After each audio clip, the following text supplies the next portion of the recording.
Easy steno YouTube channel पर आप सभी का स्वागत है। डिक्टेशन 5 सेकंड बाद स्टार्ट होगी। Ready start. उपाध्यक्ष महोदय, वित्त मंत्री को देश की आर्थिक स्थिति और निर्धनता के संबंध में जितनी जानकारी प्राप्त होती है उतनी किसी अन्य मंत्री को संभव नहीं होती।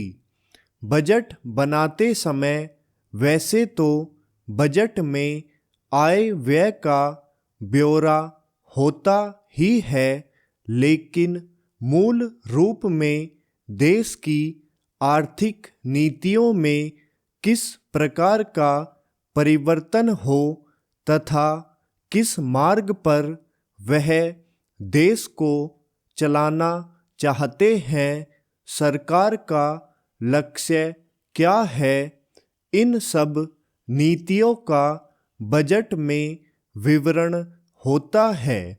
हमारे वित्त मंत्री चाहे जिस पद पर भी रहे हों, चाहे वे मुख्यमंत्री रहे हों या केंद्रीय सरकार में रहे हों, उन्होंने शानदार काम किया। जिस समय उन्होंने बजट प्रस्तुत किया उस समय देश को और विशेष रूप से गरीबों को उनसे बहुत सी आशाएं थीं। देश में लगभग 6 लाख गांव हैं। उनमें जो बेरोजगारी है, गरीबी है, उनके संबंध में देश की जनता को उनसे बड़ी आशाएं थी और जनता देखना चाहती थी कि इस अवसर पर सरकारी नीतियों के द्वारा देश को वे क्या मार्गदर्शन देना चाहते हैं। इस दृष्टि से 3 महत्वपूर्ण बातें इस समय देश के सामने थी। देश का आर्थिक विकास तेजी से हो, अधिक लोगों को काम मिल सके और मूल्यों में स्थिरता आए। जहाँ तक इन 3 उद्देश्यों का संबंध है, हमने देखा कि उस ओर कुछ प्रयत्न हुए हैं। विशेष रूप से गरीबी हटाओ के संबंध में इस देश में जो चर्चा चल रही है, इस बजट में कुछ सीमा तक उसका उल्लेख मिलता है, क्योंकि जितने भी प्रत्यक्ष कर लगे हैं वे ज़्यादातर धनी लोगों पर और विशेष रूप से शहर के लोगों पर लगाए गए हैं।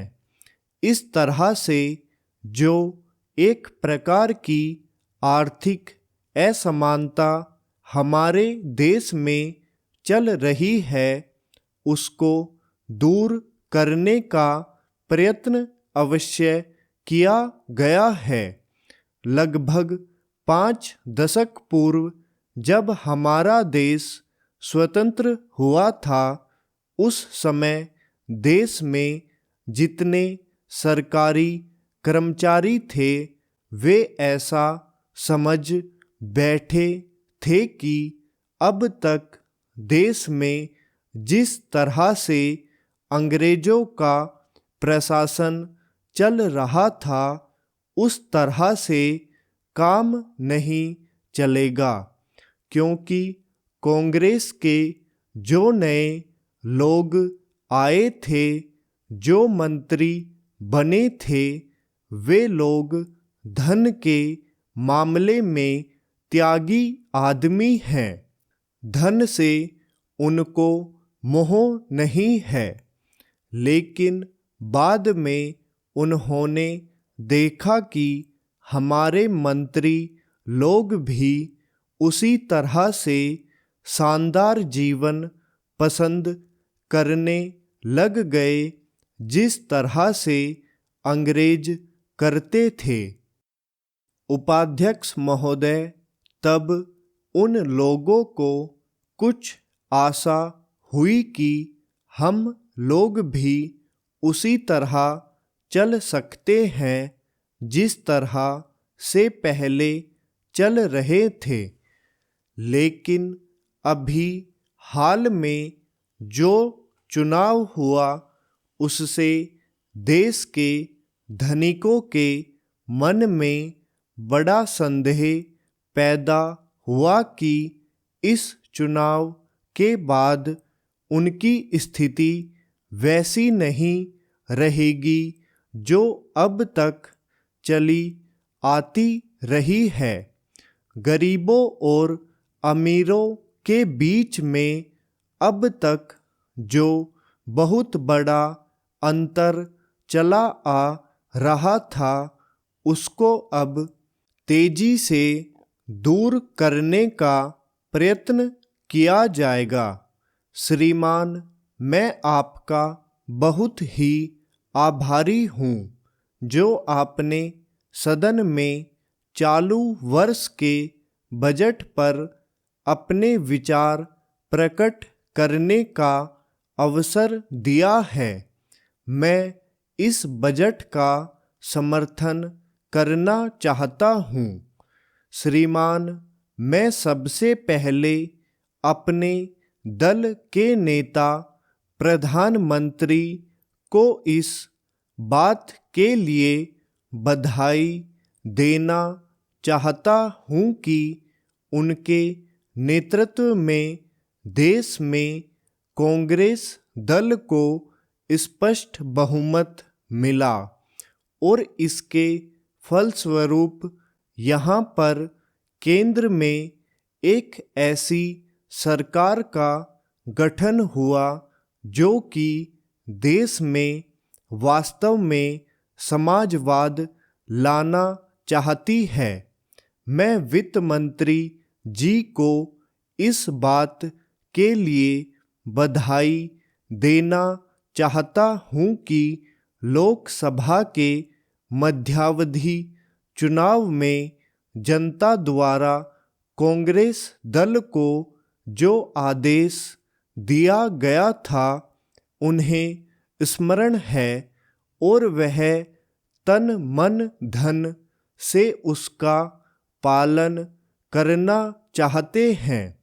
वह आदेश था देश में सामाजिक और आर्थिक विषमता दूर करने का, देश से गरीबी, बेकारी और बेरोजगारी को हटाने का और देश के जो पिछड़े हुए हिस्से हैं उनका पूरा विकास करने का, साथ ही साथ इस बात का भी आदेश था कि देश के अंदर इस प्रकार की सामाजिक और आर्थिक व्यवस्था पैदा की जाए जिसके अंतर्गत जनता शोषण से मुक्त हो सके।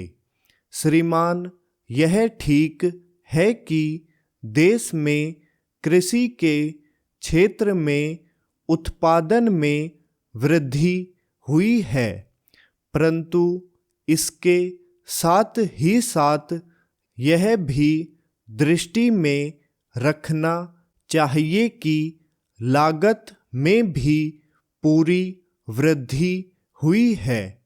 इसके लिए आवश्यक है कि सिंचाई के साधन बढ़ाए जाएं और अधिक उन्नत बीजों का प्रयोग किया जाए।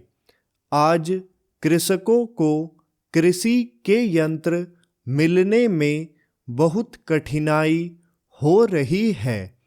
जैसे छोटे छोटे ट्रैक्टरों का देश में बड़ा अभाव है।